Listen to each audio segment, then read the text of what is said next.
Hello everyone, I am Dr. Pavaravji, Assistant Professor in the Department of Pharmaceutics at the School of Pharmaceutical Sciences, VISTAS. Today we are going to talk about something that happens every time when we take a medicine, but most of us never really think about it. Have you ever wondered when we swallow a tablet, how does it actually know where to go? How does it reach the part of the body that needs treatment? It's an interesting question, isn't it? Whether it's a tablet for a headache, antibiotic for an infection, or a vitamin supplement, every medicine has to go on a small journey inside our body before it starts working. That journey begins with something called drug absorption. So today let's understand this topic in a very simple way. Imagine you are feeling unwell. Maybe you have a fever, headache, or body pain. You take a tablet with a glass of water. Now many people think the medicine starts working immediately, but actually that's not what happened. The tablet first reaches your stomach, then it begins to dissolve. After that, the medicine has to pass through the wall of your stomach or your intestine. Only then it can enter your bloodstream. Once it's in the blood, your circulatory system acts like a transportation network, carrying the medicine throughout your body until it reaches the place where it's needed.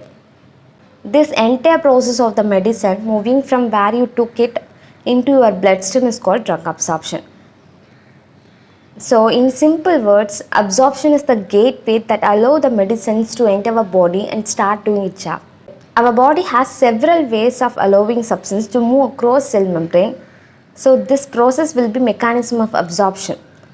Let's look at them one by one. The first and most common mechanism is called passive diffusion. Think about this. Have you ever sprayed perfume in one corner of the room? Within a few minutes, the fragrance spread everywhere, even though you didn't switch on a fan or move it around. Why does that happen? Because things naturally move from a place where there is a lot of them to a place where there is less. Drug molecules behave in exactly the same way. When there is a higher concentration of drug in the intestine and lower concentration in the blood, the drug naturally move into the bloodstream. The best part is it does not need any energy from the body. It's simple nature doing its work. In fact, most medicine that we take every day are absorbed through passive diffusions. Now, let's move on to the second mechanism called facilitated diffusion. Imagine you are entering a secure office building. You can't simply walk in, right? Need someone at the entrance to open the door or scan your ID. Similarly, some drug molecules need a little help to cross the cell membrane. The body provides special protein called carrier protein that help this drug move across. Interestingly, this process still does not require energy. The only difference is that drug needs assistance. Now comes a third mechanism, active transport. This one is a little different. Imagine you are riding a bicycle downhill. That's easy, right?